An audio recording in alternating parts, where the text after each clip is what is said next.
Welcome to Mystic Realms Recap. Please like, share, and subscribe. Enjoy today's episode. Should we investigate a little? Nan asked with a smile since he could see that Shiro was clearly interested.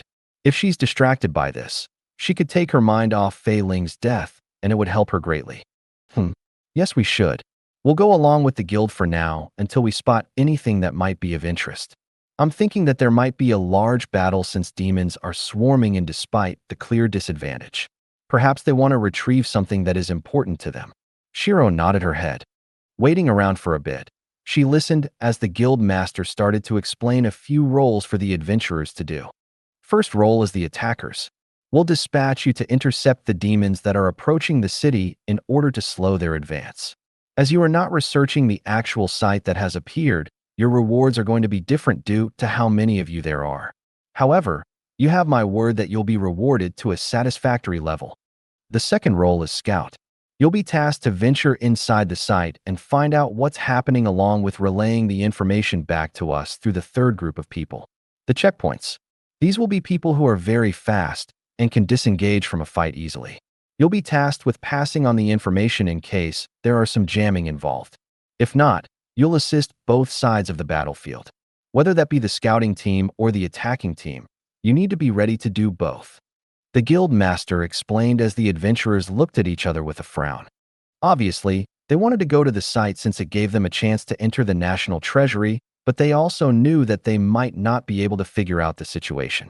On the other hand, if they join the attacking team, they're basically guaranteed a reward. It's similar to giving up a part-time job in order to try the lottery, so not many were willing to go to the site. But at the same time, they knew that this was an amazing chance for them to get something amazing in their life. Whether that be inside the site or from the national treasury, anything that helped their survival was welcomed. What role are you thinking of picking? Nan asked with a smile. I'm thinking of scouting. I'm in a state where EXP is good but not needed, so I don't need to go to the attacker. What about you? Shiro asked. I'm going to do what you are doing since it's more interesting that way. The small fry demons that are coming here won't provide me with any EXP, so it's a waste for me to use my time on them. I'd rather spend it on you. He smiled as Shiro rolled her eyes. What about you, darling? Do you want an attacker role since you need the EXP? Shiro asked. Me? Nah. Since you two are going to be scouts, I'll join you. Maybe we'll be surprised and find out more about my race. In shrugged with a small smile. Since Shiro had just lost a good friend recently, In wanted to make sure that she was near Shiro so that she could support her. While she understood that Shiro was mentally strong, there was only so much a person could endure. The chances are low, but never zero. In wanted to make sure that she could avoid that low chance. Since all three of us are going to be scouts, let's go over to the guild master and report our choices. Shiro smiled and stood up. Ignoring the clamor that could be heard as people were discussing what role they should pick, Shiro walked calmly towards the counter. Naturally, the guild master noticed this and looked towards the trio with curiosity. Guild master, we like to take the scout role, Shiro said with a small smile. I see. Please register with the young miss by my side, and we'll provide you with some basic equipment to get ready. The guild master nodded. Looking at Shiro, he couldn't help but think that he knew her features from somewhere, but decided to ignore it for now.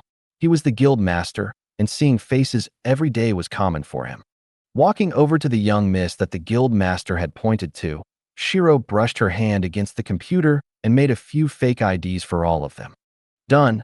Please follow my coworker to another room so that you may receive the items. The lady smiled as Shiro nodded her head. After making their way to a second room, they were given a set of earpieces and a goodie bag that had a few research equipment within them so that they could scout out the site properly. Of course, Shiro didn't need all this since she could make much more advanced versions with the blueprints she had in her mind. Leaving the guild hall with a map that they were supplied with, Shiro could see the entirety of the northern area along with a faint red circle marking where the site is located. There were even a few marks suggesting points of interest and the direction of the demons that were approaching the location. Scanning the map for a few moments, Shiro furrowed her brows in suspicion. From the layout of the area, she could faintly make out the image of a magic circle, but it was very abstract. If anything, it could be described as a blind guess, but she knew that there was no coincidence when it came to situations like this. I can probably see more if I released a drone to give me a bird's-eye view of the location. Shiro thought to herself and started to make her way up north with Nantion and Een. Before we enter the site, I want to take a moment to scout out the surrounding areas. There are faint signs showing the presence of a magic circle, but it's not clear, Shiro said while glancing back at Nantion. Sure, do you need my help? He offered. No, it's fine. I got it covered with my second class. If anything, just keep an eye out on the surroundings. There's the chance that a few of the faster-moving demons might have reached this area by now. We don't know. Shiro shook her head as Nantion agreed. Dashing through the city, they arrived at the northern gates and left the area. Upon leaving the area, they were greeted with what seems to be a wasteland of sorts that was filled with a mix of red sand and hills that had bones sticking out from the ground. The scent of iron was heavy as Shiro couldn't help but flinch a little due to the smell.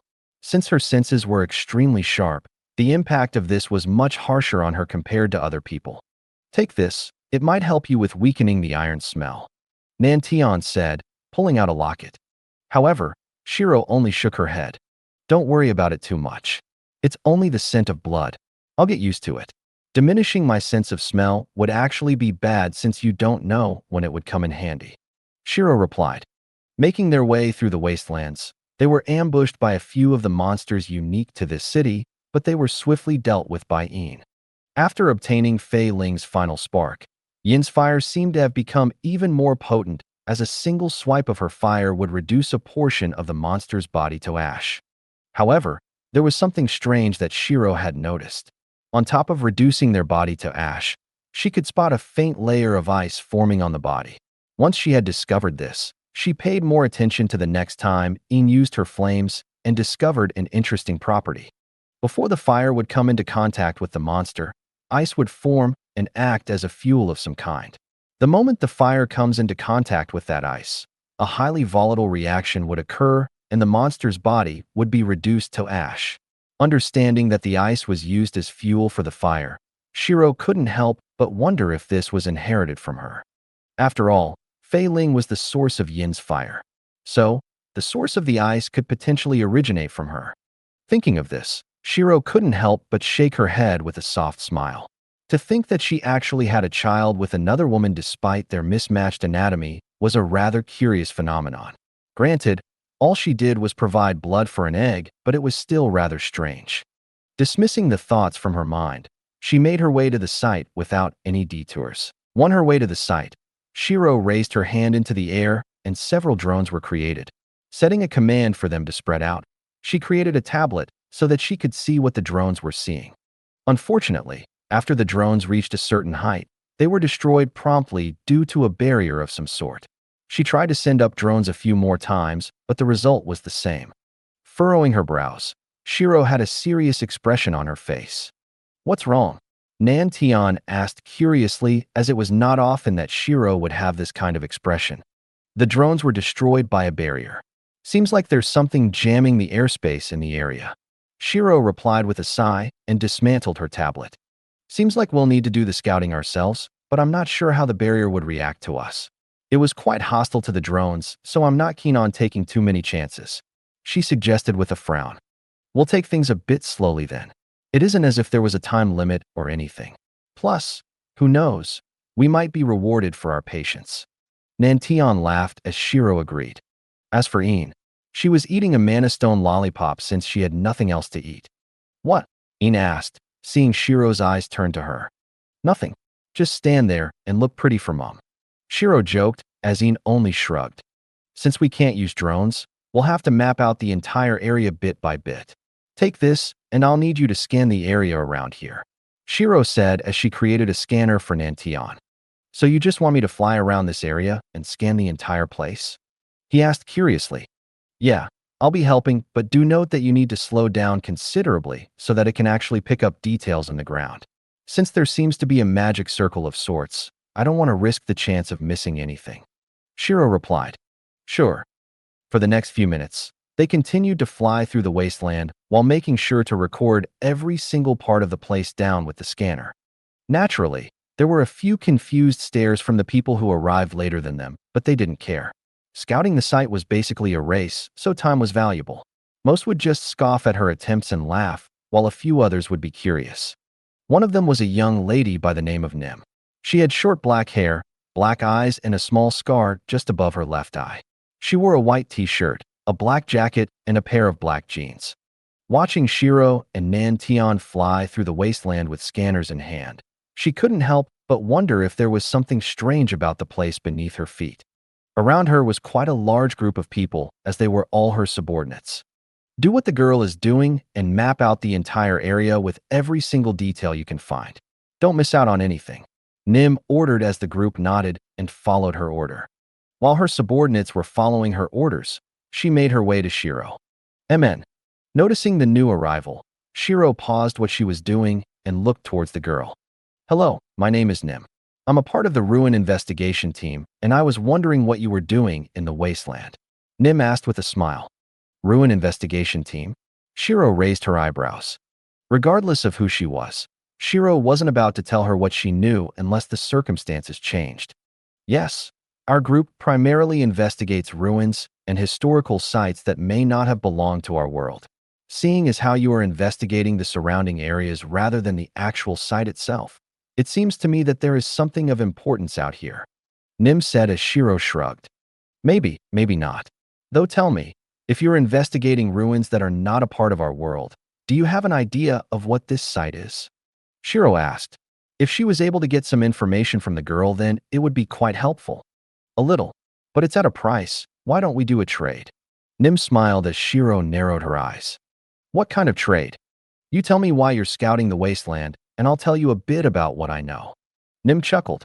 Staying silent, Shiro looked dead into Nim's eyes.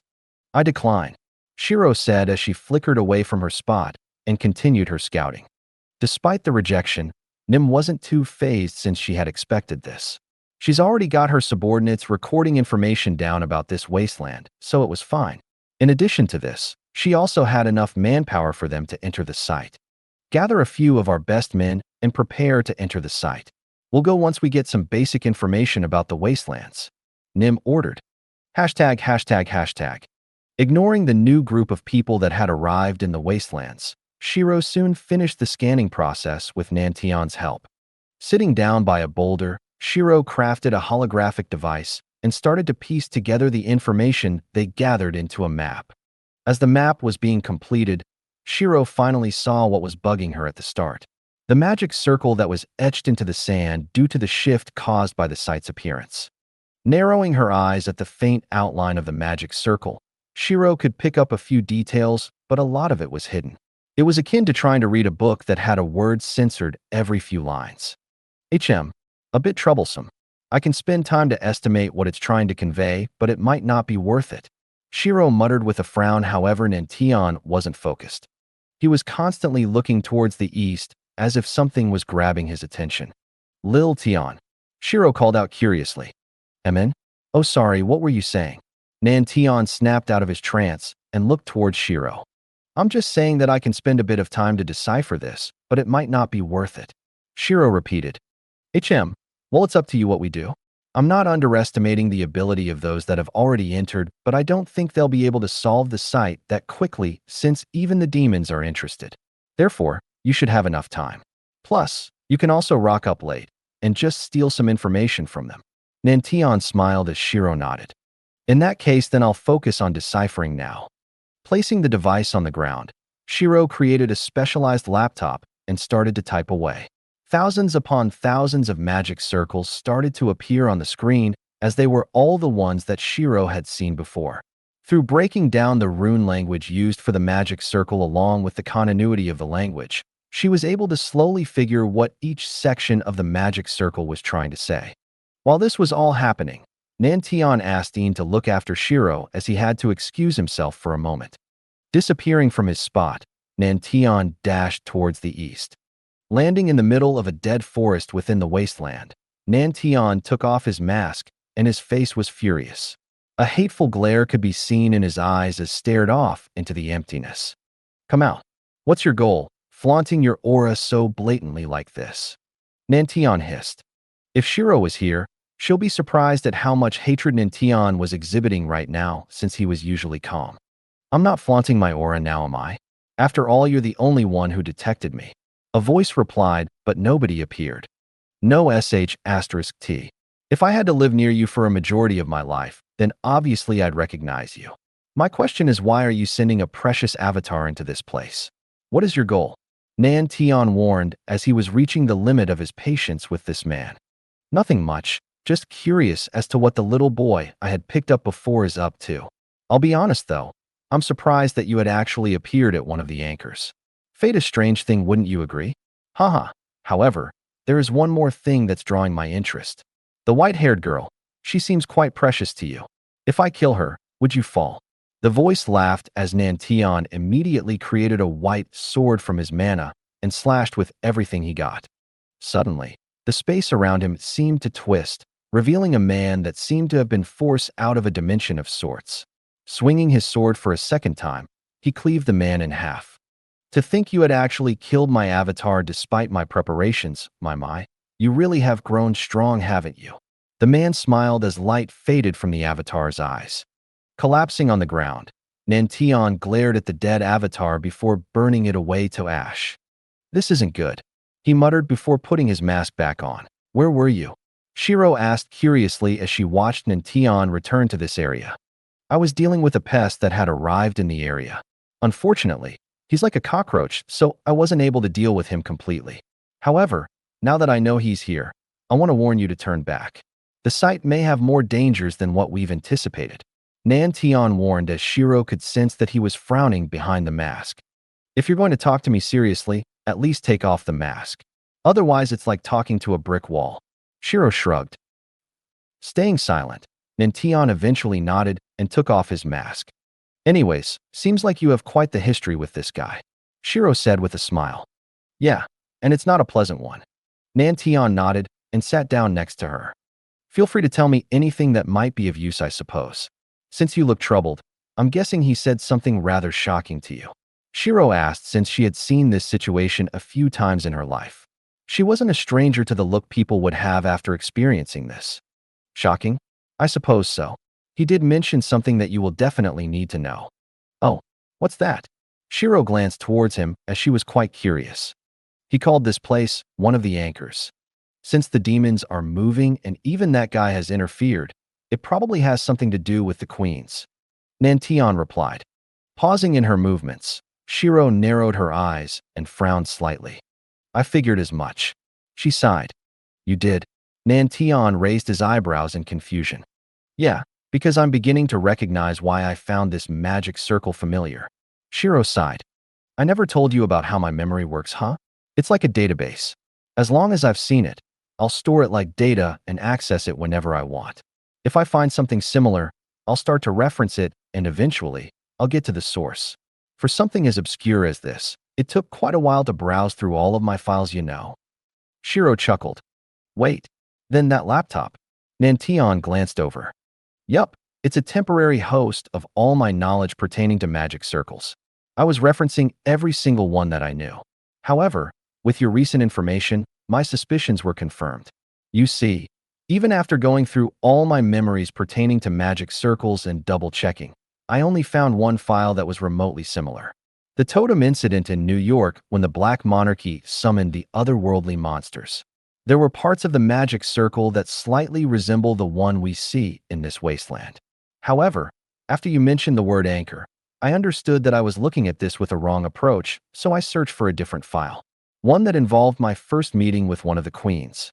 Shiro narrowed her eyes and turned her laptop towards Nantian. What's this? He asked.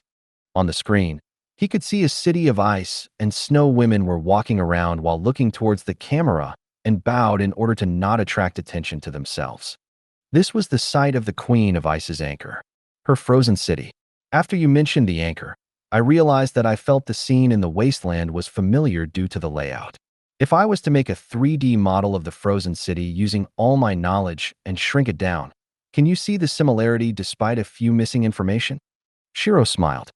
On one hand, she had the hologram of the frozen city and its infrastructure, while on the other, she had the hologram of the wasteland and the visible parts of the magic circle.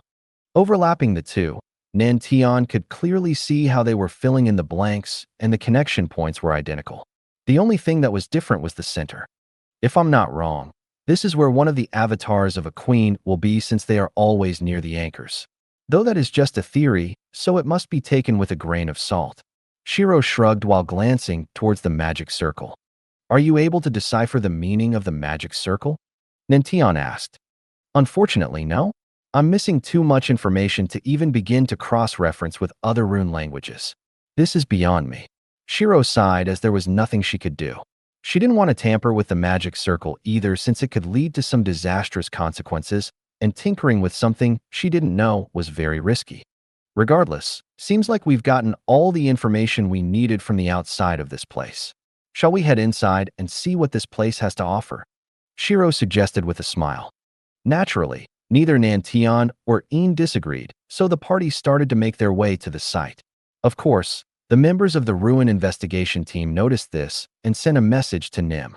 Her only reply was to keep searching but assign half of their current numbers back to the main party within the site. #####. Arriving at the edge of the site, Shiro could see the blood-colored sand continue to sink as more and more of the site was revealed. Currently, it looked like a small temple that had sunken into the ground, but Shiro knew that this was just the tip of the iceberg, in the most literal sense. Activating her analysis skill to see the components of this temple, she could see a huge extension of buildings and rooms beneath the ground, yet to be revealed. Unfortunately, it seems like the skill was limited since everything past a certain point was obscured by mist and couldn't be seen through. Thinking about it for a moment, Shiro called out to Estrella. Make a checkpoint here so that we can return if anything goes bad inside the site. Of course, my Empress. Estrella responded without a moment of hesitation. Appearing beside her, Estrella waved her hand, and a Tier 5 magic circle was branded into the air before fading away. Creating a second magic circle, she imprinted it onto a rock and handed it to Shiro. Crush the rock and you'll be teleported to this checkpoint, she explained as Shiro nodded her head. You may return now, Shiro ordered. Nodding her head, Estrella faded away once more and rested back at the island within her mana realm. Looking at the spot with a slightly complicated gaze, Nantion glanced towards Shiro. What? She wanted this treatment. It was either this or I kill her for her actions against me. Naturally, I'll be making use of any resource I can obtain. Shiro replied. Of course, after Estrella made an effort like what Nimue had done, she didn't mind giving her a small leeway. However, since she was so insistent on being punished, Shiro wasn't going to try to persuade her. Well, I was just curious since you were quite lenient. Nantion shrugged with a smile. I'm being plenty lenient. She still has her uses, and disposing her would be stupid. If we didn't have her, it would be much harder to survive the encounter with Duan Handing. Shiro replied as Nantion nodded his head. It was the truth since Estrella's help was tremendous during that fight. Anyways, enough about that. Let's entire the site. Shiro shook her head and jumped down into the expanding pit. There were 4 visible entrances to the current site, each with a different symbol, but Shiro knew that they all led to the bottom. Thinking about it for a moment, Shiro decided to enter the eastmost entrance and received a notification. You have entered a special dungeon that has been fused with this world. Due to your attachment with the Een Kingdom, a portion of the truth will be revealed to you. Current location, Temple of the Fire Queen. Chosen entrance, Entrance of Calamity. While the difficulty of this entrance is high, the rewards are higher. Complete all the tasks presented to you, and the rewards will be at the end. Narrowing her eyes at the description, Shiro felt like something was off. It wasn't a situation like the magic circle in the wasteland, but more like a fly that is about to wander into a Venus flytrap. However, her lips soon curved into a grin. She was extremely interested by the current situation. Depending on how she played things out, there was a chance for her to learn more about the anchors and queens. A golden chance. Let's go. Shiro grinned as she walked through the entrance. Upon entering the entrance of Calamity, Shiro was immediately hit with a heavy pressure. Narrowing her eyes, she released her killing intent in retaliation. Ice started to form on the walls as a frozen landscape seemed to form with every single step she took. Just out of curiosity, how did you even cultivate such a potent killing intent? Nantion asked curiously since it was much denser than the ones he had seen in his life. Even those near the top of Black Monarchy didn't have a killing intent this dense. Why are you afraid? Shiro chuckled with a small smile. A little. Out of curiosity, how many people have you killed? This life, or in total? If it's this life, I can tell you through my monster title. Shiro glanced back. Both if possible. Nantion shrugged. In this life, I've killed 314 people, not including those from the trials. If we're talking about the ones in my past life, maybe in the billions. Shiro replied while licking her lips slightly when she remembered the fear-filled faces of those who were filled with regret. Seeing Shiro lick her lips slightly with a sadistic face, Nantion couldn't help but swallow his saliva in surprise. I can't help but feel as though your definition of things that make you happy are a bit *ket up. Nimue raised her eyebrows. Plus, we've got a child here, so don't be thinking of such cruel things. She reminded. Oops. Shiro coughed since she was carried away by the momentum. However, she couldn't help but wonder what was happening. Normally, she had a great deal of control over her killing intent and thoughts, especially after she had Adi residing in her mana realm. Furrowing her brows, Shiro looked further into the entrance and wondered if this was the cause. The entrance of calamity. There wasn't anything else from the system other than its name, but Shiro knew that something was up. Thinking about it for a moment, Shiro pressed her hand against the walls of the entrance. Sending out a pulse of mana, she frowned harder when she realized that nothing was wrong. Are you okay? Nantion asked after seeing her serious face. Emin? Yeah. I'm just wondering why I lost control for a moment then. Normally, I wouldn't be that open with my killing intent. Shiro replied. Oh, I'm guessing you think it's the sight that's causing all of this then. Yeah. Furrowing her brows, Nantion eventually shook his head. I can't detect anything abnormal from this place. Maybe we'll find out the deeper we go. Sure. Venturing deeper into the entrance, Shiro could faintly feel the presence of people in the next room. Well, people were a stretch since their aura was extremely chaotic, one that resembled monsters that had gone berserk. Narrowing her eyes, Shiro glanced towards Nantion and signaled for them to be cautious. Sneaking towards the entrance of the room, Shiro peeked inside. The moment she did this, she could feel something breaking in her mind. You have entered the first room, Calamity of Chaos. All thoughts about chaos and killing are now amplified to a point where it's almost impossible to stop. Any attempts to stop this will be hindered. You will only be able to leave this room once you've cleared the conditions. Clear condition. Do not kill anyone who has not killed in the last 2 minutes. You can only kill those who have killed recently. This trial is cleared once you kill 10 people. Gritting her teeth, Shiro placed a hand on her head as she could already feel the effects. Are you two all right? She called out behind her. Glancing back, she could see that Een was also grasping her head while flames started to dance around them. As for Nantion, he only had a frown on his face, but Shiro knew that he was feeling uncomfortable. Yeah, though the clear condition is a little troublesome. Nantion nodded after taking a deep breath. Once they killed someone who hadn't killed in the past 2 minutes, they'll be eliminated. If you saw someone random, you wouldn't know if they have killed recently or not, so it becomes a waiting game. However, the longer you wait, the less chances there are for you to kill them. At the same time, if it is just the 2 people along, neither of them could kill each other as they'll be eliminated. What a troublesome trial. I'll look for some high ground in this place, and we'll kill them through sniping. That way, we can see if they've killed or not before we fired our bullet. Shiro suggested. Sure. Nantion nodded. Entering the room, Shiro immediately started to look around for somewhere they could use as a high ground. Unfortunately, the space around them was an expanse of flat land that was filled with sand. Clicking her tongue, Shiro slammed her hand down onto the ground and activated her tectonic quake attunement. Forcing several large stone pillars to appear around the edge of the space, Shiro jumped up to the top of one with Een and Nantion. Darling, you can do it first, okay? Shiro said as she created a sniper for Een. Why me first? Een tilted her head. Because me and Lil Tion can handle ourselves easily. I'm not saying that you can't, but at least I'll be able to help you if you go first. Shiro smiled. Giving Een the sniper, she started to look around for someone that had killed recently. Narrowing her eyes, she had the urge to kill those that were just wandering around, but quickly tried to restrain herself. It wasn't impossible, but it was extremely tough to stop herself from just lashing out. Gritting her teeth, She created a stake and slammed it through her hand. The pain quickly shocked her out of the murder frenzy as she started to look around. While this was happening, her wound was already starting to close her and her HP was back to full.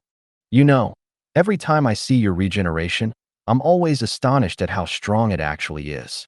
Unless it's through brute force and level disparity, I don't think anyone can kill you. Nantion chuckled. There was the urge to fight Shiro and Een, but he quickly squashed that thought by injuring his organs. Naturally, he had his own passive healing, but it wasn't as strong as Shiro's. What can I say? If my regeneration was slow, I would have been killed in quite a few battles that I've been through already. Shiro smiled before helping Een adjust her sniper. That one, the two of them are about to finish their battle. Shoot the moment you confirm he had killed the other guy. Shiro instructed as Een nodded. Waiting for a short moment, she pulled the trigger. Asterisk bang. The echo of a sniper shot rang out as the bullet shot towards the man.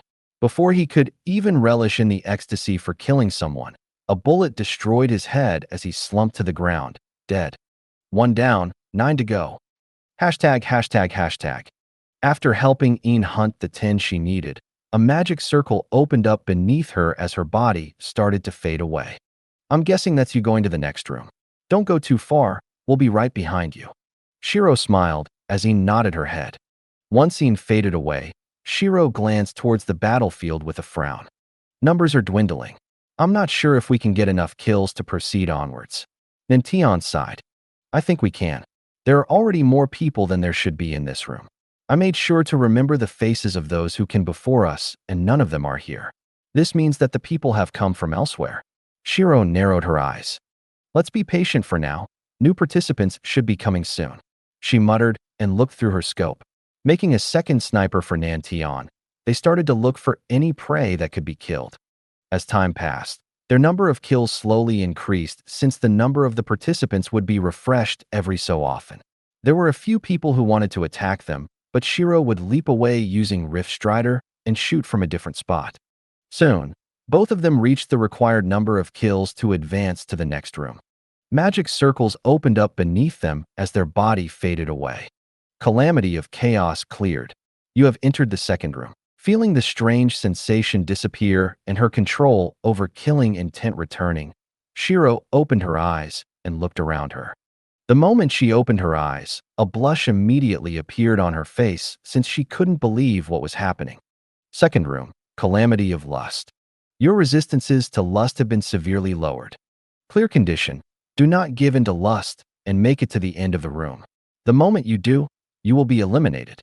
Looking at the countless people making love around her, Shiro couldn't help but blush at the sight and looked around for Een. There were already lustful thoughts entering her mind, but she quickly bit her tongue and focused on the pain so that she could distract herself. She didn't need Addie seeing all this after all. Finding Een crouching in the corner while activating all her stealth skills, Shiro quickly dashed over. Thankfully, nothing had happened yet. Are you okay? She asked while hugging Een. Nodding her head, Een had sweat coating her body. Let's get out of here. Standing up while holding Yin's hand, Shiro tried her best to avoid looking at the scenes. Weren't you quite okay with seeing Chunyu when he just came out of the shower? How come you're affected to this extent now? Nimue raised her eyebrows. Didn't you see the notification? My resistance to lust has been severely lowered. Otherwise, do you think I'll be blushing like this? Shiro pouted in embarrassment. Well, I thought you were just being a maiden. After all, you've been quite open recently. Nimue chuckled. Ignoring Nimue's teasing, Shiro saw Nantion, who immediately placed his mask back on after several women started to walk towards him. Do you know how to get out of here? Nantion asked with some difficulty. He tried his best not to look at Shiro right now since the last of his control might just fly out the window with a glance. Nope, but I have a better idea, Shiro said while looking down at the ground. Before entering this site, she had already scanned the entire place, so she knew that the rooms are actually stacked on top of one another. If she did things properly, then she could potentially drill a hole straight to the heart of the situation. I'll need you two to cover me while I do this because I swear to God, if a naked person jumps on me in the next few moments, people are going to die and I'm going to be enjoying it, Shiro said while crouching down. Don't worry, we got you covered. Nantion smiled, however Shiro only rolled her eyes. You're the one I'm most on guard with. Look at our level disparity and tell me if I'll be able to fight back should you lose all F asterisk king reason and become someone who only thinks with their D asterisk CK. Shiro glanced over at him. Asterisk cough. Coughing awkwardly, Nantion didn't know how to reply.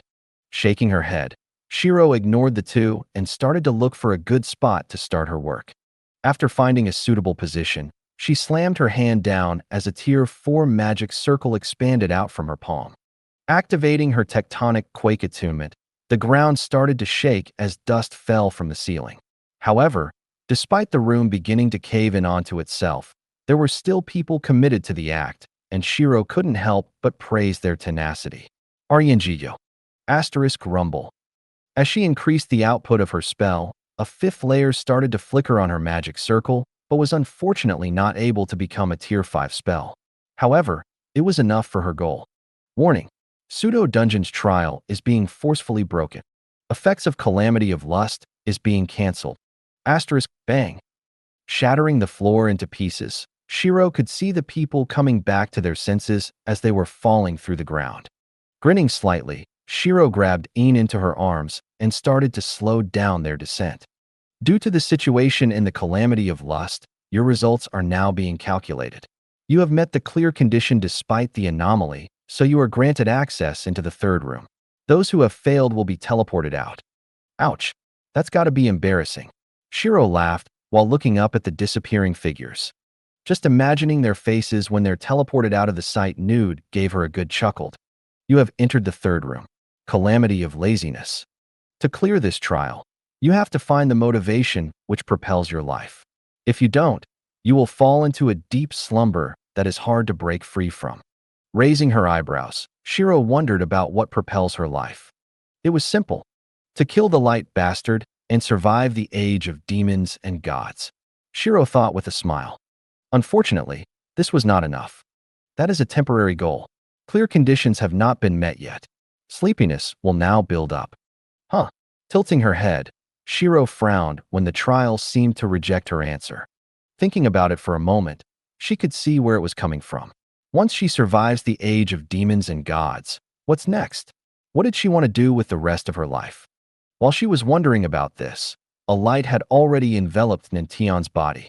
Seems like it's a pretty simple trial. He chuckled as his body started to fade. What was your motivation? Shiro asked curiously. It's a secret. Nantion laughed as his body disappeared. Frowning slightly, Shiro shook her head and looked towards Een, who also had a similar light encase her body. Huh. I didn't think that it would actually accept my motivation of enjoying as many delicacies I could. Een had an awkward expression on her face. Shiro could only look at her with a blank expression and shook her head. I suppose it's not tied to a scenario, so it works. Shiro smiled as Een faded away. Since Een wanted to enjoy as many delicacies in the world, she could do this even during the age of demons and gods, so it counted as her motivation through life. Thinking up of this point, Shiro wondered what her true motivation was.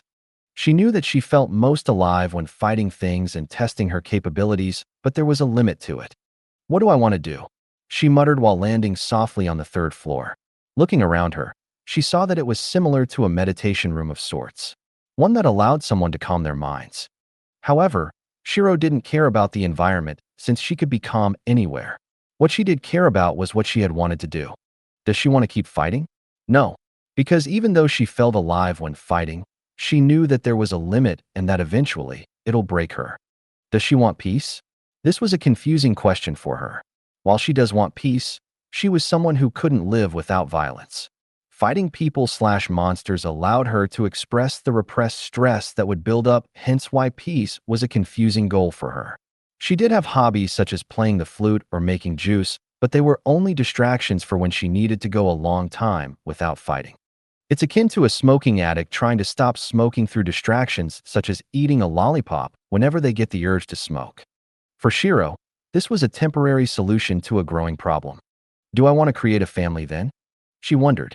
Whether that was with someone she'll meet in the future or someone she already knew, she wondered if what she wanted was a family, as she was denied one in her first life. She had a mother, a father, siblings, and children in this life.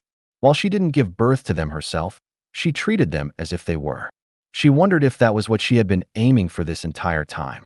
She slowly accepted Yin's initial joke of her being her mom, and soon, she adopted Lysandra into her family. Then there was also Addie, who came along later down the line. Smiling softly, she figured out her main goal in life. I'll secure a good world for my family so that they can enjoy themselves, she muttered. She didn't wish for a peaceful world nor one riddled with danger, just one that allowed them to enjoy themselves to their heart's content. And the first thing she needed to do in order to accomplish this was to survive the age of demons and gods. Giving a second answer, she received a notification. Clear conditions met. You will now be teleported to the fourth room. Calamity of famine. Calamity of famine. Shiro muttered while furrowing her brows. Looking around her, she realized that she was in a farm of sorts, which is very strange for a room that was supposed to be the calamity of famine. Calamity of famine. To clear this trial, you must resist against your hunger for 3 days. Everything here is edible, but the moment you eat one, you will be disqualified. Your feelings of hunger is amplified. Shaking her head, Shiro started to look around for Een and Nantian. Feeling their signatures not too far away from her, she jogged over. Looking at the scene in front of her, Shiro couldn't help but pause for a moment and question if she needed glasses. Een was trying to eat some food, while Nantian was holding her back. What was strange about this was that Een was trying to eat Nantian. She was glaring at his head and wanted to bite it off. Een, Lil Tian, what the hell is happening? Shiro called out with a frown. Mom, help me. This chicken drumstick is fighting back. Een complained while trying to break Nantian's guard. Chicken drumstick? Shiro furrowed her brows. I don't know, but it seems like she had an adverse reaction to the trial. The moment we entered, there was a faint glow around her body before she turned to me and tried to eat me. Nantian smiled awkwardly as Shiro sighed. Walking up to Een, she hit her on the back of the head in order to knock her out. Catching Een in her arms, Shiro soon realized that her body felt extremely weak as hunger washed over her. Falling on the ground, she had a frown and looked up at the ceiling. This is a bit troublesome, isn't it? She muttered. Yeah. Since you know the structure of this place, how many more rooms after this one? Nantian asked while sitting down next to her. There are 3 more, not including this one. I'm guessing it's designed in a way similar to the 7 sins. Since Yin's main skill is gluttony, do you think that's the cause of her strange condition right now? Shiro asked as Nantian nodded his head. There's a good chance of that being true. If there are 3 more rooms after this, then it's going to be quite annoying to reach the bottom, isn't it? Yeah, I think there are rooms like this since they're delaying for time. When I met the Ice Queen, she had already been around for a while, and the anchor still wasn't completed. I'm guessing that these trials are trying to delay for the time needed to secure the anchor. Shiro frowned. What do you suggest we should do then? What else? We'll break through everything. Shiro grinned. Standing up, she took a deep breath and prepared to activate her skill. However, before she could, Nimu's voice rang out. Are you sure you want to do this? You don't even know what that element is. It's fine. While the mysterious element is dangerous, I'm granted control over it. All I'm going to do is activate my celestial raiment and use the element as a base. Since an island has already been created for it, I should be able to use it without any problem. Plus, it's the only element I've seen so far to surpass/bypass authority levels in the system, so if I use this, I should be able to break the trial and reach the bottom without any problems. Shiro replied with a grin. Alphas. And if it doesn't work? Have some faith in me, haha. Don't worry, I've already conducted quite a few experiments with this element while making the Athras sword, so I understand a little on how this element works. Closing her eyes, a burst of power exploded out from her body as her celestial raiment started to flicker a little. Darkness soon spread from the tip of her fingers and reached her shoulder with glowing red circuits pulsing along her arm. Gritting her teeth, she crouched down and pressed her hand against the ground. Snapping her eyes open, a giant Tier 5 magic circle erupted out from her palms as circuit-like patterns started to infect the surrounding area. Dragging themselves out of the ground as if they were tentacles, the circuits stabbed down and started to disintegrate the floor beneath them. Element is infecting the pseudo-dungeon. Trials are forcefully canceled. All dungeon aspects are removed. True name of location revealed. first world anchor of the Fire Queen. Once the dungeon aspects were removed, Shiro could now finally use her Rift Strider without worrying about the boundaries since she had tried to use it before. If not for the trials, she could have just phased all the way down to the bottom. Pulling back at hands, Shiro tried to retract the circuits, but they seemed to want to break out of her control. Oi, you better listen to me since I'm your master right now, Shiro warned as she exerted her own pressure over the element. Unleashing her nanobots against the circuits, the two elements started to clash around them as Shiro gestured for Nantion to pick up Een for now. Taking a deep breath, she attempted to retract the mystery element again. Thankfully, it listened to her and the circuits started to fade away. The darkness that was covering her arms disappeared and she was able to stop her celestial raiment without any problems. Phew, damn, that element is like a rebellious child. Shiro clicked her tongue and stood up. Regardless, shall we get to the bottom and meet this Fire Queen? She chuckled since there should be an avatar at the core of this site. Sure. Grabbing both Een and Nantion into her rift, Shiro dived down towards the core of the place. On her way down, she could see several rooms that had been destroyed by her. Thankfully, no one was here since they were probably stuck in the calamity of famine. After all, that required you to stay there for 3 days, and from what she had seen, there wasn't any time dilation involved, so it would have been 3 days outside. Traveling down the floors, they finally reached the bottom of this temple. Adjusting her body, they landed on the floor without any problems. Looking around her, Shiro could see that they were in a huge room akin to a giant hall. Hundreds upon hundreds of Tier 6 magic circles could be seen flickering around the place. However, a single glance told Shiro that they were highly unstable. Glancing towards the center of the room, she could see a giant crystal of sorts that was placed in a formation filled with Tier 7 magic circles. The daughter of Ikari did say that you could only travel across worlds after reaching Tier 7, which means the original body of the queen is probably a Tier 7 being. Shiro analyzed. Quite a rude one, aren't you? Destroying my place the moment you entered. A young voice rang out as Shiro glanced towards the source. A woman with crimson hair and scarlet eyes glanced towards her. Yo, I say, it's been quite a while, huh? Though we haven't formally met yet, Fire Queen. I only really got a glimpse of you after killing the Thunder King. Shiro grinned. She could remember seeing the Fire Queen a second before she was exported from the quest, but it was enough for her to memorize her appearance. Who are you? The Fire Queen asked with a frown. She couldn't remember anyone with white hair during that time period. Queen of the Een Kingdom, though my body was much smaller back then. Just to refresh your memory, did you enjoy the collateral damage of my bomb?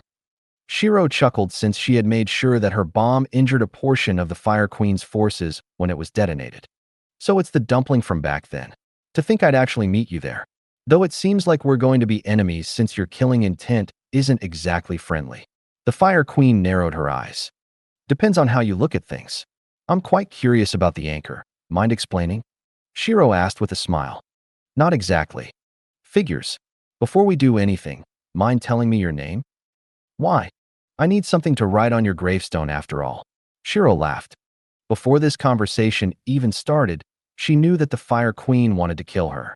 After all, she could already sense hundreds of magic circles locking onto the three of them. Firmis, I'm the queen that governs fire.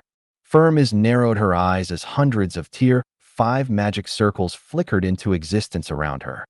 Shiro, I'm the empress that governs all spirits.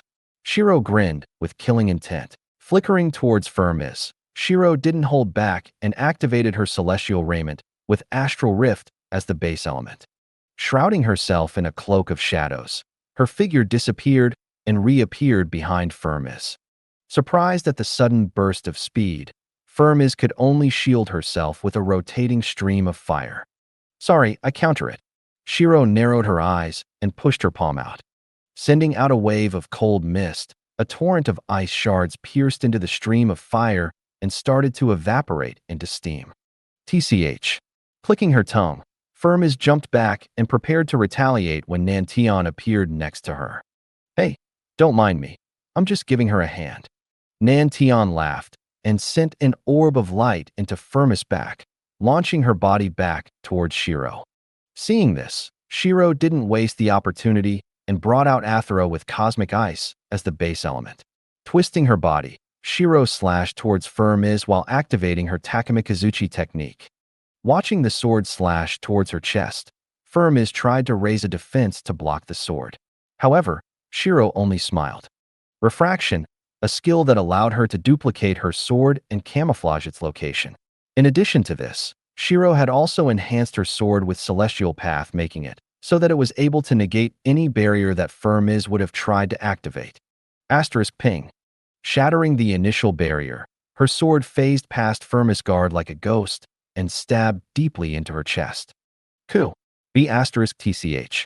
Cursing out loud, Furmiz swiped her hand horizontally as several tier 5 magic circles flickered into existence. Threatening to unleash hellfire onto her body, the magic circles pulsed ominously. However, compared to Ikari's cast time, these magic circles were abysmally slow in Shiro's eyes, and she had all the time in the world to react to them. Pinching the fingers of her spare hand together, several nanotech needles were formed, and she threw them towards the magic circles that had locked onto her. Asterisk ping ping ping ping.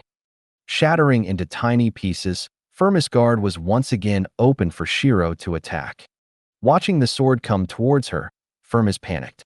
She wasn't used to her current avatar, so she couldn't unleash all of her power. Unfortunately, Shiro wasn't one to care about fairness as her sword traveled mercilessly towards Furmiz's neck. "Don't you want to know about the anchor?" Furmiz shouted out in an attempt to buy herself some time. This caused Shiro to pause for a single moment, which allowed Furmiz to dodge the blade just in the nick of time. "Well, you have my attention. Are you going to spill the beans, or do I need to kill you and find out myself?" Shiro smiled while twirling her blade slightly. "Sure, I'll tell you about it. No point fighting a losing battle." Furmiz raised her hands up as Shiro narrowed her eyes. Activating her analysis skill, she could clearly see Furmiz's mana circulating rapidly, meaning she has no intention to surrender. Asterisk sigh. "Well, aren't you dishonest? I'll have to teach you a lesson then." Shiro sighed and dashed towards her using Rift Strider. Activating her skill, Kitoma, Furmiz's body was instantly paralyzed for a second. While her guard was down, Shiro then activated the skill, Hollow Deceit.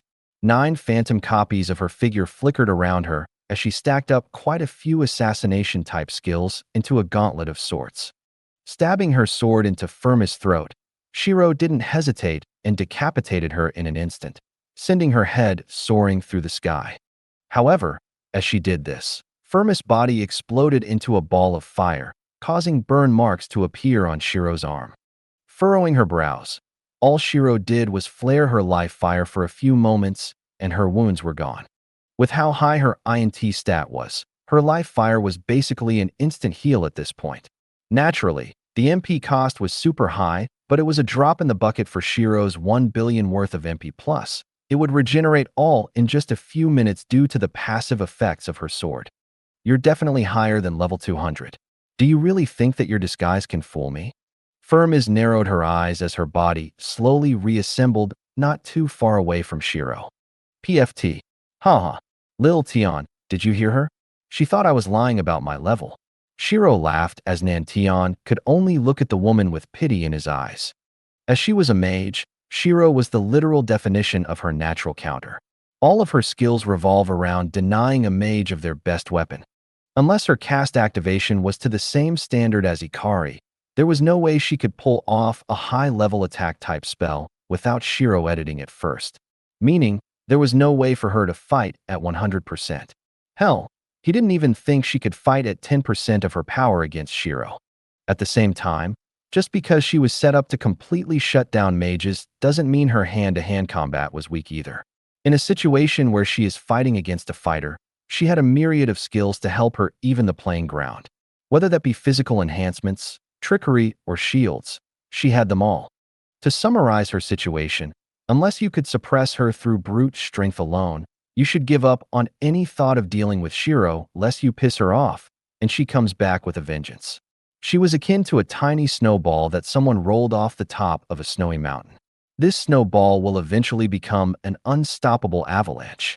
Thinking of this, Nantion couldn't help but look at Shiro once more and wonder what comes after becoming an avalanche. After all, She was basically unstoppable already. He has yet to see anyone that could stand up to her in a fair one-on-one fight. Seeing Shiro acting so relaxed in this fight over the world anchor, Firmis couldn't help but grit her teeth in anger. If you are so relaxed, then try facing me at my strongest. Firmis glared while a Tier 5 magic circle expanded around her. Sorry, I'm not stupid enough to let you power up. While I do enjoy a good fight, I'm not going to be giving out easy opportunities for you. If you want to power up, you have to earn it. Naturally, if you are able to power up despite my interference, it means that you can at least provide me with some decent entertainment. However, Shiro trailed off as her body disappeared from her spot. I just don't think you can provide that for me. She smiled and roundhouse kicked Firmis in the ribs. Asterisk crack. Sending her body flying towards the wall of the room, Shiro only chuckled and dismissed her sword. After the short exchange earlier, she could already roughly gauge her fighting prowess as of this moment, and it wasn't one that would give her any worries. I don't need to give you any entertainment. Firmis muttered in anger while holding her ribs. Blood could be seen dripping from the corner of her mouth as she raised her hand to her lips. Covering her thumb with her blood, she drew a quick magic circle in the air in front of her. Sighing softly, Shiro snapped her finger, causing several ice spikes to shoot towards the magic circle. However, Firmis grinned and pulled out an item. Crushing the orb in front of her, a tether suddenly appeared between Shiro's ice spears and Firmis. Shiro, she's siphoning your mana from your mana realm. Nimue cried out in a panic since she could see fire chains piecing through the borders and absorbing the mana. All of your mana will now be mine to use. Firmis laughed as the flames around her amplified in size. While she was laughing at the surge of power, she couldn't help but wonder why Shiro had so much mana in her. Compared to her current reservoir, Shiro's reservoir was like a deep ocean where you can't see the bottom. Even while absorbing Shiro's mana, Firmis could detect that more was being regenerated every second. What the hell? She thought to herself, but tried to keep herself composed. After all, with all this mana, she could finally use her power as a fire queen. Looking at Firmis, Shiro sighed. I'm not one to give you false hope, so let me extinguish it early. Activating Celestial Garden, with cosmic ice as the base, a blinding light washed over their vision as they were forcefully dragged into Shiro's domain. Looking around her in shock, Firmis couldn't believe what she was seeing. Now then, I'll give you one last choice. You either tell me what I know, or I'll destroy your avatar right here and now, Shiro said while pointing her finger up. Tilting her head back, Firmis gasped at the sheer size of the magic formation that was appearing above the place. Crafted from hundreds of Tier 5 magic circles, a single cast of this could render the entirety of the wasteland to ash. Well, will you speak and make things easier for this Empress? Shiro smiled and looked down at the Fire Queen. Seeing Firmis stay silent during this, Shiro could only shake her head in pity. Well, I suppose I'll see you again in the future. Shiro smiled and swiped her hand down. Glowing with an ominous light, a blizzard suddenly encased the entire celestial garden. Anything the snowflakes touched would be turned to ice and shattered into dust. Seeing this, Firmis tried her best to resist the blizzard. Slamming her hands down, fire erupted out from the ground around her. However, all this accomplished was to delay the inevitable. Snapping her fingers, the snowflakes were soon enchanted with celestial path and canceled out any spell that they came into contact with. Pushing the fire back, Firmis' body was rendered immobile as ice spread throughout her body. Understanding that the first anchor was the most important, panic filled Firmis' mind. If her avatar died now and Shiro destroyed the anchor, there was a good chance that she wouldn't be able to properly integrate into this world when the new age arrives. And should that happen, she'll be lost in the void. I'll tell you everything. Spare me, please. She tried to shout out, but her voice was quiet. Oh, now you want to talk? Interesting. Shiro narrowed her eyes. Waving her hand, she dismissed the celestial garden and landed in front of the frozen Firmis. Snapping her fingers, celestial path enchanted ice chains wrapped around her and stopped her from using any spells. Tell me everything you know, Shiro demanded as she grabbed Firmis' chin. On the condition that you don't harm the anchor. I don't think you understand the current situation. You can tell me what I know and I may be merciful. Likewise, you can try to bargain and I'll just kill you. The anchor seems pretty important to you. I wonder what would happen if I destroyed it like you said. Shiro smiled, as Firmis felt a chill down her spine. Understanding that regardless of what she did, death was the result, Firmis wanted to end things her way. Even though she couldn't use her mana outside of her body, she could still try to self-destruct. Naturally, Shiro understood this and shook her head. Seems like you're not going to come quietly. I do have to warn you, though, I won't let you die that easily. Shiro chuckled as nanobots started to flow into Firmis' body. Draining the mana from inside her body, the nanobots started to eat away at her bones so that she couldn't move. Controlling the nanobots so that Firmis' screams couldn't be heard, Shiro released the chains as her body collapsed on the floor. Lil Tian, take Addie and Een. I don't want them to see the next scene. Torture is bad for children after all. Shiro glanced back as she summoned Addie from her mana realm. Okay, don't get too excited though. There will probably be people coming soon. Nantian reminded while trying to pick Addie up. However, Addie only dodged Nantian's hands and waddled over to Een. Shrugging her shoulders with a smug grin, Een walked away with Addie in hand. Shaking his head, Nantian followed. Now that Shiro was alone with Firmis, she could start extracting information through torture. Let's make sure that you don't die randomly now, shall we? Shiro smiled and created a small collar from her nanobots. Making the skill chip, which included the life fire, Shiro dragged Firmis' body away into the corner and dug out a cave of which she could start to make her tools. Alfio. With her torture room complete, Shiro slowly approached the collapsed Fire Queen and strapped her onto the operation table. This could have been so much easier. She whispered into Firmis' ears as the first blade dug deep into her spine. ####. Walking out of the room with a satisfied smile, Shiro had received all the information that she had wanted. To think that the queens are actually chosen that way, quite interesting. She muttered with a smile. According to Firmis, each world will produce a single queen, or rather, the qualifications to become a queen. Naturally, each of these worlds must be one that has experienced the age of demons and gods. Meaning, her qualification came from the fact that Arya had experienced the age later down the line. This qualification then followed her to the current world, allowing her to become the queen. Once you become a queen, you are bound to a separate dimension to build up your forces until the age of demons and gods. Once the age arrives, you will try your best to occupy a part of the world, or else you'll be erased. Naturally, in this dimension, the queens are able to invade each other in order to absorb a portion of their forces or eliminate the rivals. However, you are not automatically granted access to the new world affected by the age of demons and gods just because you are a queen. No, you must place down anchors to solidify your presence in that world. Without anchors, you are automatically expelled. Depending on how many anchors a queen has, their influence grows. If a queen has only one anchor, their influence could at most affect a single city. If they have 20, a country. At the same time, placing more anchors is risky since they are maintained through sharing a portion of your power. If you have 50 anchors, it also means that a good portion of your strength is missing, making any fights that you have with other queens risky. Should the first anchor be destroyed, you'll lose all qualification to join the age of demons and gods, so people need to be careful of where they place this anchor. Naturally, you can't just place it in the middle of nowhere. The anchor requires the mana of players of the system to firmly secure itself. If the anchor doesn't get the necessary amount of mana, it'll disappear and the queen will be disqualified. Hence why it was a must for the first anchor to be placed near a city. It was the queen's job to ensure that the anchor is well protected so that people can't tamper with it. The only information the queens are given when trying to place anchors is the mana density of the surrounding area, along with a rough guess of how many people are nearby. Shiro did ask about whether or not there were kings, but Firmis denied the possibility. She had already experienced the age of demons and gods several times, and there were no presences such as kings with the same authority as queens.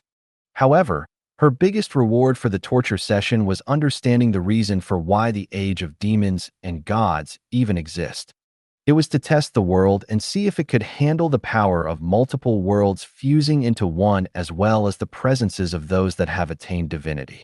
Should the inhabitants be low-leveled, the world would crumble at the descent of these divine entities.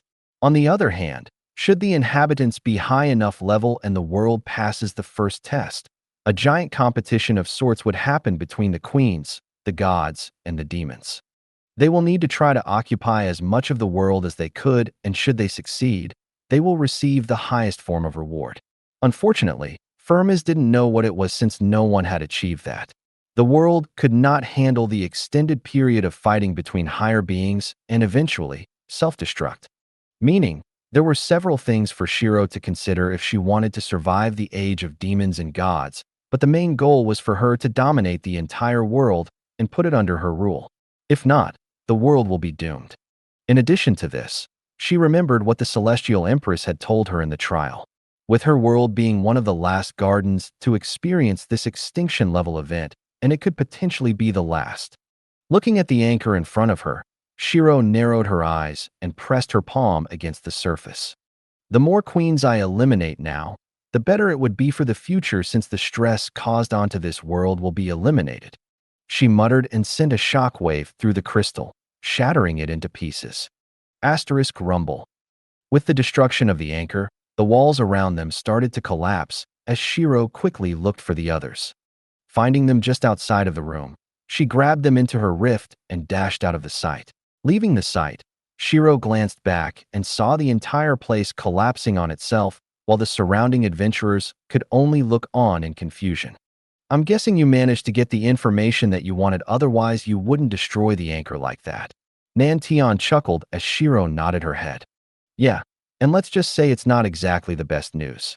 While I understand a bit of what's happening, I'm still confused about some parts. Shiro replied with a sigh. I'll tell you about what I know so far. Explaining to them about how a queen is created, why they need anchors, the uses of the anchors, and the goal of the age of demons and gods, Shiro watched as Nantian fell silent.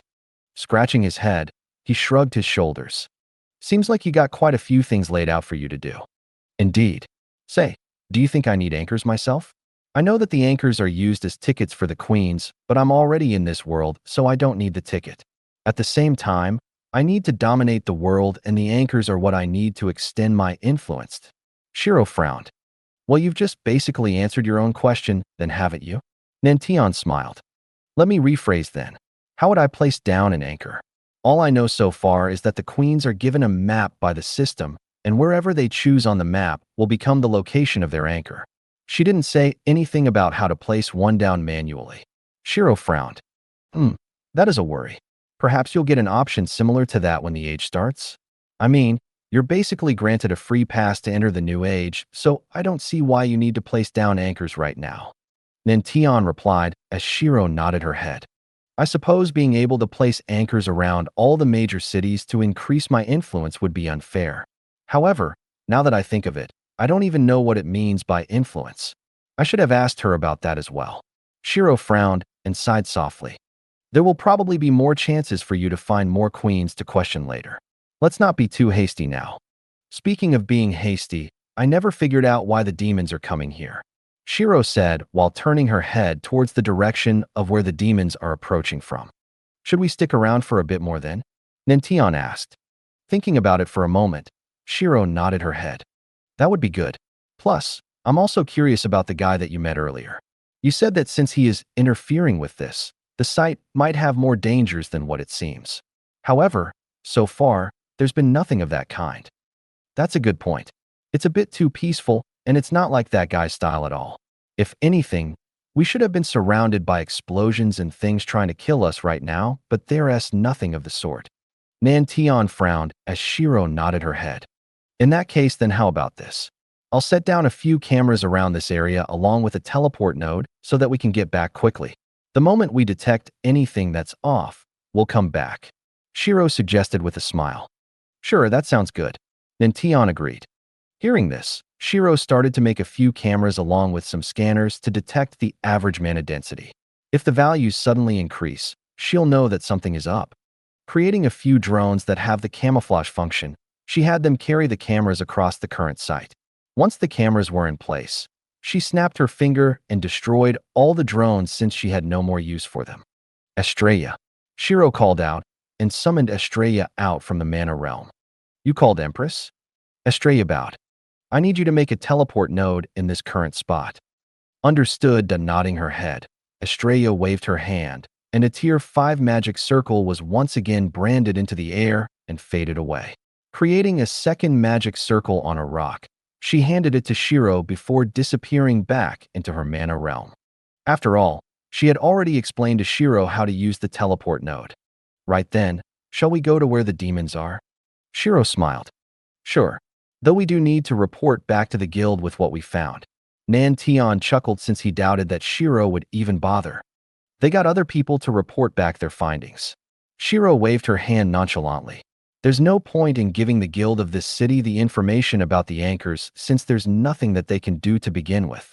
Ardvi, if anything, she would rather tell her parents about this when she meets them since she could at least guarantee that people would take the information seriously. Hell, even having Kiyomi know about this would work since she's publicly known as a hero. Compared to what her parents or her cousin could do with this information, the guild of this city would just be a waste of effort. Fair enough. Nan-Tion smiled. Putting the stone in her inventory for now, the trio started to make their way towards where the demons are. ####. Ho, they actually destroyed the anchor. Well, that certainly makes things easier for me. A figure chuckled as he watched the anchor site collapse in on itself. Should Nan-Tion be here, he'd recognize this man to be the owner of the avatar that he had killed earlier. Without a queen and an anchor, this is a perfect spot for Her Majesty. He smiled and pulled out a small crystal from his hands. He wasn't going to make a new anchor immediately since Nan-Tion was still close by. He was going to wait a while so that he could achieve his secondary goal of the operation. After all, the demons were here for a reason. ####. Making their way across the wasteland, the city slowly disappeared in the distance. Looking down on her phone, Shiro wondered how far away the battlefield was since they've been traveling for quite a while. However, her question was soon answered when she came across a field of corpses. Furrowing her brows, Shiro couldn't help but notice that it was similar to a mutual destruction. There were no survivors on either side. That's odd, Shiro muttered while landing on the ground. Crouching near a corpse, she started to examine their wounds and compare it to the corpses around it to see if they match. Immediately, she realized that the wounds were strange. There were puncture holes all over the adventurer's body, and parts of him seemed to have been drained of its contents. Bones and organs were liquefied partially. It was almost as if it was done to make it easier for something to drink out of them like a juice carton.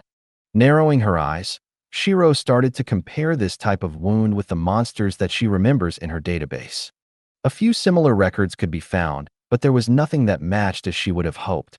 I don't know what kind of monster could do something like this. Do you know? Shiro asked. I got a few ideas and I don't like any of them. Considering the background of the guy I mentioned, this could become a national disaster if left unattended. He replied with a serious frown. Wait, what? Shiro paused in surprise.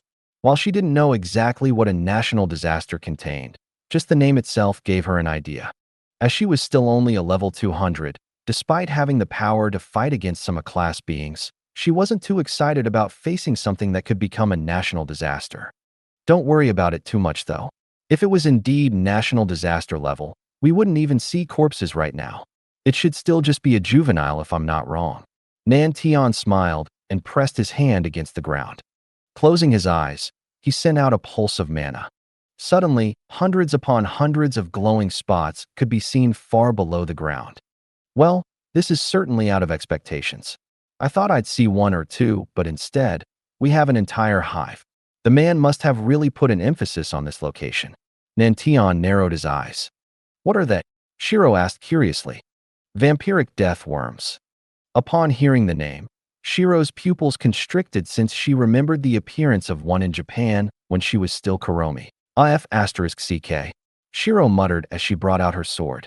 Back then, she was still low level as Kuromi, so she didn't participate in the raid against an adult vampiric death worm, but she could remember her parents' serious expressions after the raid. Even with her mother and father being near the peak of Tier 5, had troubles since their basic attacks could barely harm the natural defenses of the death worm. Even now, she could still remember the advice her father gave her when she asked about how one should deal with the death worms. You want to avoid its adult form as much as possible, and if you see one in the wild, kill it before it matures. It's most vulnerable as a juvenile. At that point, even a C-class adventurer could kill it. However, there was something strange about this giant hive of death worms. There were simply too many. From what she remembers, the birth of a death worm was rare. It should only occur when a vampiric reaper mutates with a parasite. Once that happens, 5 death worms will appear inside the reaper's body and fight until there is only one left. For this many to be here, it meant that someone was nurturing an entire farm of death worms. We're killing these F***curs immediately. If we let any of them escape the area, it'll be troublesome. Shiro narrowed her eyes. Agreed. However, there is something special about these death worms. You see, the man I'm talking about is from Black Monarchy, and he's the same person who kidnapped me when I was a kid. From my understanding of him, he always goes that extra length to make things complicated. An example would be the totem incident where I couldn't participate because I would be helping the monsters instead. Nantion shook his head. Regardless, we have to deal with them soon. Just one death worm is a serious danger, never mind a huge hive like this one. Also, how the hell did Black Monarchy get their hands on so many of these guys? It's simply ridiculous. It's not like there's a queen that can just give birth to a whole bucket of these worms. Shiro frowned as there were no records of a death worm queen of any kind. I'm not sure. During my time in Black Monarchy, I never heard anything about the death worms. Whether that's because it's a high-level secret or not, I don't know. Nantion shook his head as Shiro thought about it for a moment. Do you want to keep one for research? We'll destroy the rest and see if these are any different compared to a normal death worm. There must be some physical differences if this many are produced. Shiro suggested as Nantion frowned. As much as he wanted to agree, leaving even one was dangerous considering the nature of Black Monarchy. However, before he could say anything, he felt a surge of mana signatures appearing within the body of the corpse in front of them and quickly pulled Shiro back. Rolling out of the way, they watched as the corpse exploded out with juvenile death worms. What the hell? Shiro widened her eyes since that was clearly abnormal. Death worms should not be appearing within a person's body like that. Death worm juvenile, LVL1. HP, 100 out of 100. MP, 200 out of 200. Despite their strangeness, she could confirm that they were indeed death worms, which only made things weirder. Crawling out from under Nantion, Shiro sent out a wave of phoenix fire and turned the newly born death worms to ash. Okay, we need to seriously do something about this. If they can be born from human corpses, then this place is a giant F***king breeding ground. Shiro looked around with a frown. I know.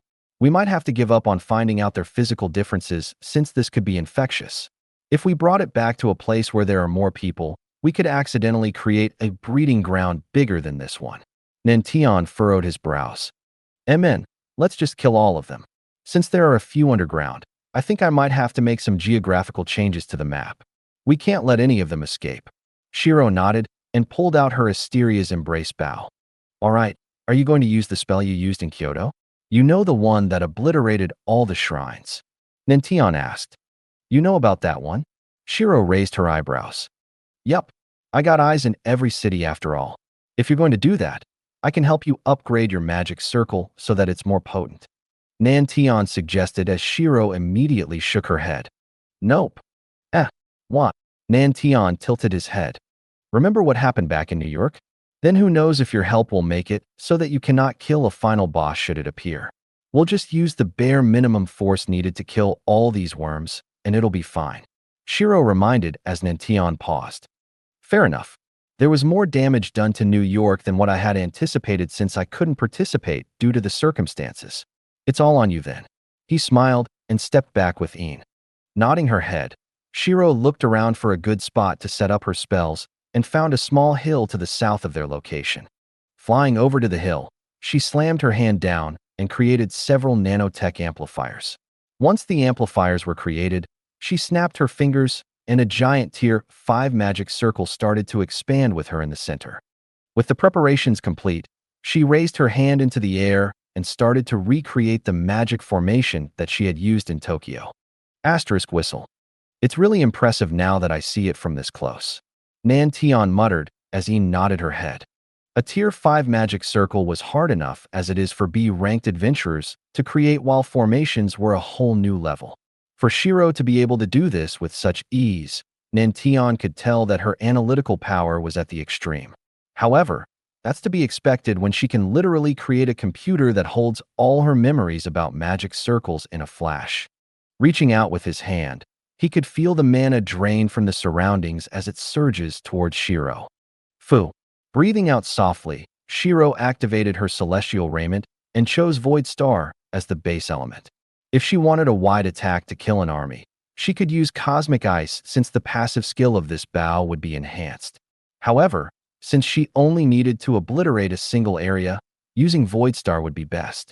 Especially considering that it was still daytime, so her bow would fire out a single powerful arrow rather than an array of them. Spending the next few moments to build up the Tier 5 magic formation above her, Shiro raised her bow and pulled back on the strings. At this point, everyone in the wasteland could see the formation due to its incredible size. Even if they were blind, the sheer amount of mana being gathered would send chills down their spine. Opening her mouth, Shiro started to chant in the ancient spirit language in order to activate a few of her passive skills. Mighty Bow of Asteria siphon the radiance of the sun and send down her wrath. With a single shot, erase their essence of life and reduce them to ash. Asterisk bang. Letting go of the strings, the sudden burst of mana caused the ground around her to collapse as her amplifiers were fried in an instant. Passing the magic formation, the arrow grew in size and absorbed all the mana stored within. In a few short moments, the giant body of mana which caused chills down people's spines suddenly disappeared as Shiro dismissed her bow. After all, she could already guess what was going to happen. As she cleaned up the surroundings, the temperature of the place started to soar as the plants were drained of their hydration and turned to ash. Suddenly, a pillar of radiance descended from the sun, colliding with the area that Shiro had designated. Despite her being a phoenix, Evanine started to sweat from the heat as Nantion activated an item and ice started to form around them. However, this only lasted a short moment before it was reduced to steam. Raising his eyebrows, Nantion couldn't help but wonder if there was anyone in the world that could have even come close to the amount of firepower that Shiro could control. To make things worse, he knew that this wasn't her full power either. After a short moment, the radiance finally disappeared while the heat remained. As for the site that was filled with death worms, it was now nothing more than a giant crater where the bottom could barely be seen. Thank you for watching. I hope you enjoyed today's episode. If you did, please like, share, and subscribe.